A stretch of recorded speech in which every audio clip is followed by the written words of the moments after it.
Bonjour Charles Aznavour. Bonjour. Qu'est-ce qui vous donne la force, l'énergie d'être toujours sur scène? Je ne suis pas toujours sur scène, mais je suis toujours en contact direct avec mon travail et mon métier, qu'il soit scénique ou qu'il soit à la table. Parce que vous êtes sur scène quand même depuis votre plus tendre enfance. Depuis 83 ans, C'est ça. je n'ai jamais pointé au chômage.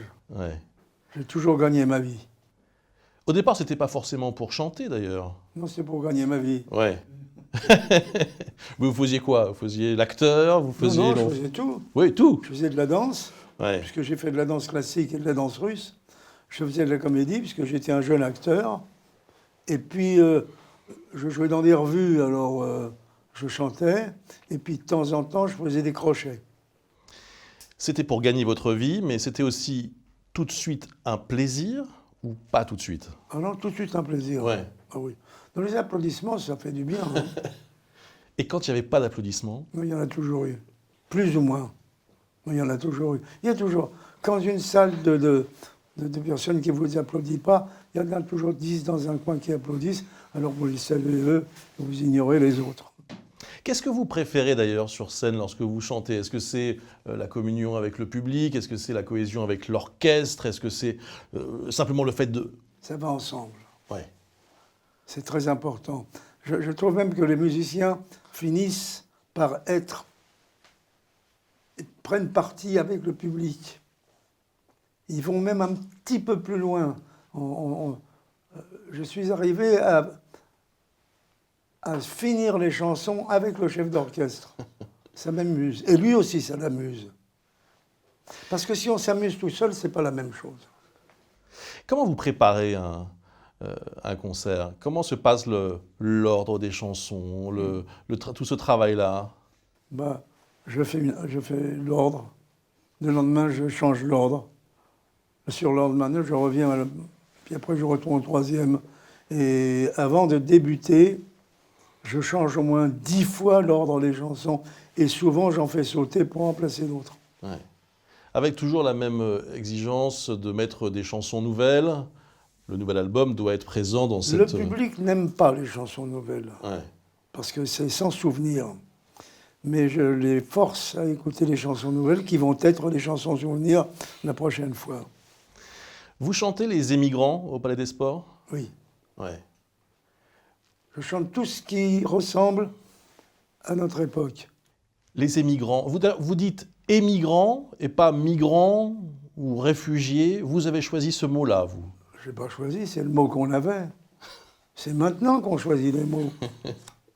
Les migrants, Ouais. il y a 10 ans, personne ne savait ce que ça voulait dire. Qu'est-ce qui vous touche dans le combat de ces personnes?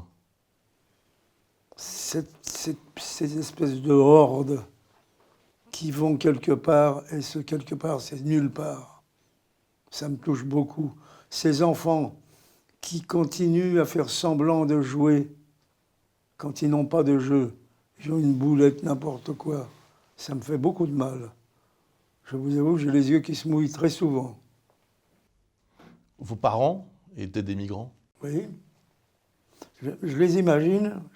C'est maintenant que j'imagine leur périple. Ils ont connu tout ça. Toute la marche, ils l'ont connue.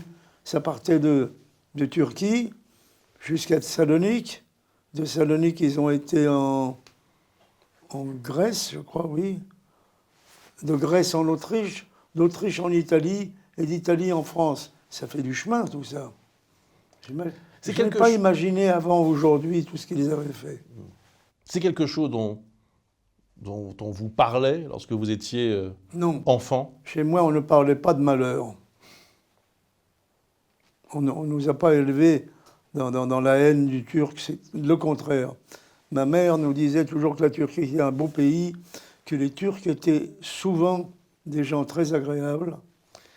Elle aimait la musique turque, elle parlait le turc, elle écrivait le turc à la manière dont il écrivait à l'époque, avant Atatürk bien sûr. Donc elle m'a donné le goût de la Turquie. Et ce qui m'embête à l'heure actuelle, c'est qu'on est en train de tuer mon goût de la Turquie. Moi qui veux aller visiter le pays de ma mère, je n'y vais pas. J'ai visité le pays de mon père. J'aimerais vous demander, pour terminer, comment est-ce que vous vivez la révolution que vit l'industrie de la musique? Aujourd'hui, il y a de moins en moins de gens qui achètent des disques, on télécharge de la musique sur son téléphone. Est-ce que vous êtes inquiet pour votre métier, pour tout ça? Non, parce que ça change, ça devient autrement. Vous dites ils n'achètent plus le disque, mais ils prennent des disques sûrs. Bon, ils les payent moins cher, c'est notre histoire. Nous gagnons moins d'argent, mais j'ai bien gagné ma vie dans ma vie. Ouais. Là, je ne vais pas commencer à me plaindre. Vous allez continuer à chanter dans le monde entier? Toujours. Ouais. Un jour en Turquie? Il y a beaucoup de demandes. Ouais. Le problème de la Turquie, c'est qu'il y en a quand même un qui a tiré sur le pape. Je ne suis pas pape, mais je tiens à ma peau. Merci beaucoup, Charles Aznavour. Merci infiniment.